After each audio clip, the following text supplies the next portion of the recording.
Assalamualaikum warahmatullahi wabarakatuh. Alhamdulillahillazi arsala rasulahu bil huda wa dinil haq liyuzhirahu 'alad dini kulli wa kafa billahi shahida.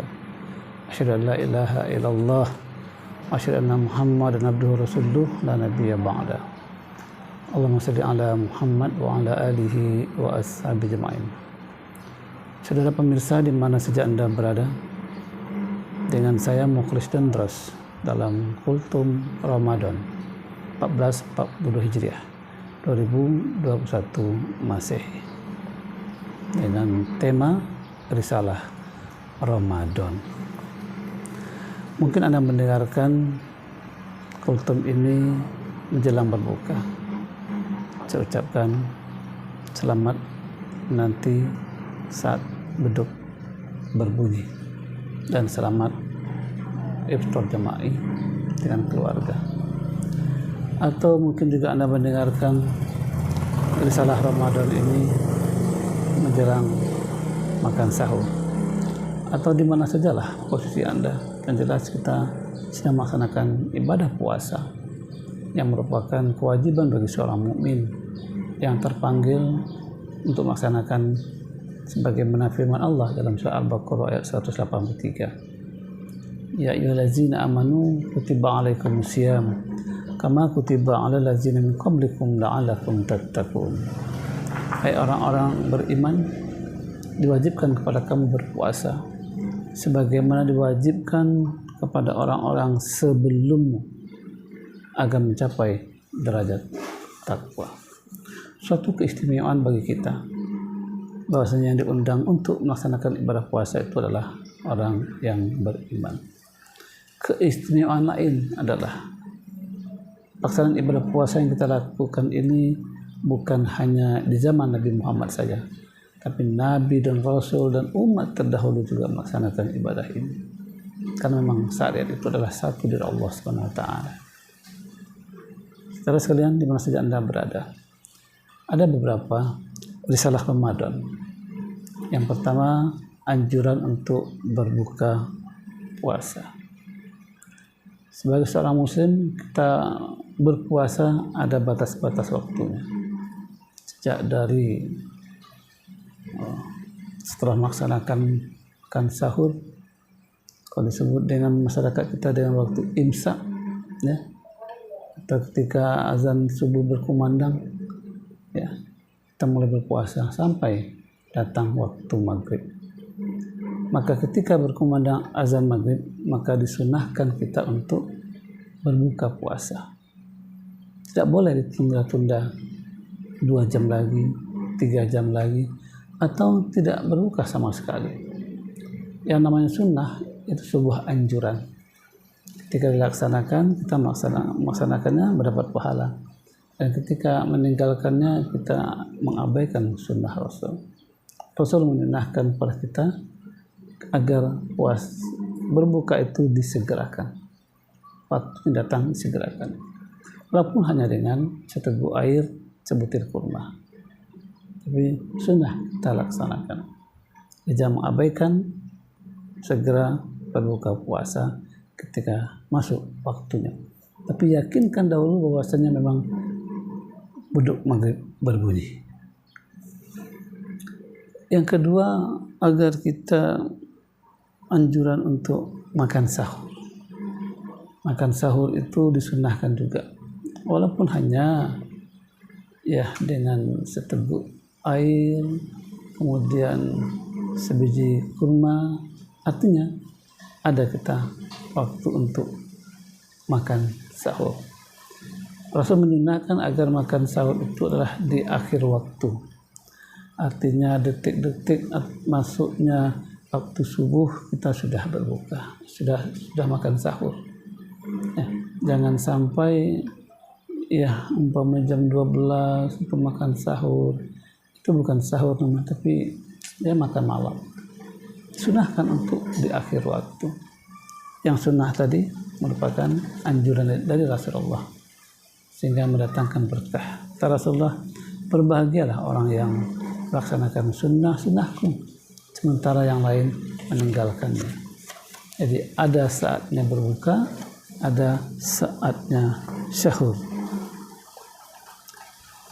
Risalah Ramadan mencakup juga tentang dianjurkan kita untuk puasa 6 hari di bulan Syawal.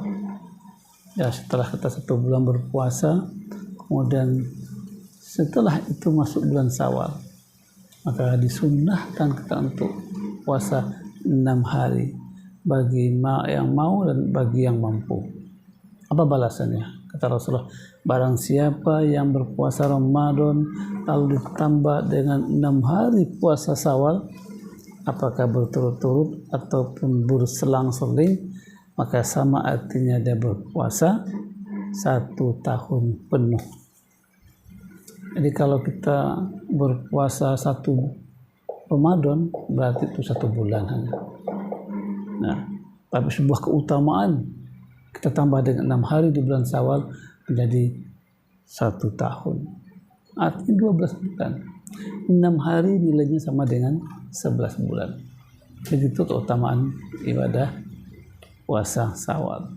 Tentu berat hal ini. Ya, sementara orang makan dengan bebas, kita berpuasa.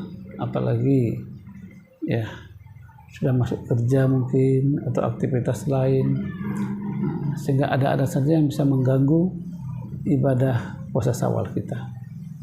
Tapi yang bertekad, yang berniat untuk melaksanakan puasa Syawal, nilainya besar dan jangan sia-siakan ini. Kemudian bagaimana bagi mereka yang berpuasa tapi meninggalkan sholat? Syariat Islam itu merupakan satu kesatuan. Tidak bisa yang satu dilaksanakan, yang satu ditinggalkan. Ya. Dan bukan satu kesatuan yang utuh yang tidak bisa diabaikan satunya. Nah, rajin sholat tapi tidak puasa, atau puasa tapi tidak sholat. Maka agar ibadah itu sempurna, semuanya diterima oleh Allah SWT, maka laksanakan sholat, laksanakan puasa, dan laksanakan ibadah-ibadah yang lainnya sesuai dengan tuntunan Rasulullah SAW. Tidak boleh kita memilih-milih ibadah itu semua kita. Ya ayyuhallazina amanu udkhulu fis-silmi kafah. Hai orang-orang beriman, masuklah ke dalam Islam itu secara kafah, secara total. Kemudian yang keempat tadi, sekarang yang kelima, apa membuat puasa bagi remaja? Bagi remaja puasa itu sangat penting sekali. Sampai untuk melatih dirinya agar nanti setelah dewasa dia sudah terbiasa dengan puasa. Memang kewajiban puasa itu ketika sudah masuk balik. Tapi anak-anak juga dianjurkan untuk puasa agar melatih, agar terbiasa. Apalagi remaja yang sudah balik. Ketika dia berpuasa, dia mendapat pahala dari Allah SWT. Dan ketika dia tinggalkan, itu sebuah larangan dan dosa. Dan termasuk itu sebuah maksiat yang seorang remaja sekalipun, apalagi pemuda, wajib untuk melaksanakan ibadah puasa. Ya, kepentingannya tadi banyak hal. Ya, melatih kedisiplinan dan juga mengecilkan keinginan untuk berbuat dosa, berbuat maksiat, melawan hawa nafsu.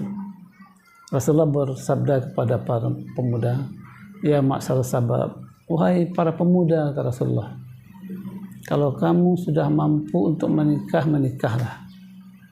Kalau sudah mampu di bidang fisik, mental, ekonomi, ilmu, dan segala macam. Kalau sudah mampu menikah. Tapi kalau kamu tidak mampu, kata Rasulullah, belum mampu, maka berpuasalah. Dan puasa itu akan mengendalikan, meredam hawa nafsu. Ya, jadi penting sekali puasa ini bagi remaja. Apalagi di bulan Ramadan banyak aktivitas seperti pesantren kilat. Nah, bagi remaja, bagi pemuda, mengisi Ramadan itu dengan aktivitas keislaman dengan sebaik-baiknya. Saudara sekalian, para pemirsa di mana saja Anda berada, Imam Al-Ghazali menyebutkan bahwasanya puasa itu ada 3 tingkatannya. Yang pertama disebut dengan puasa umum. Puasa umum itu ya masyarakat kebanyakan. Dia berpuasa hanya menahan haus dan lapar dan hal yang membatalkan puasa. Itu saja. Itu puasa umum. Dan itu boleh. Dan karena memang itulah kualitasnya.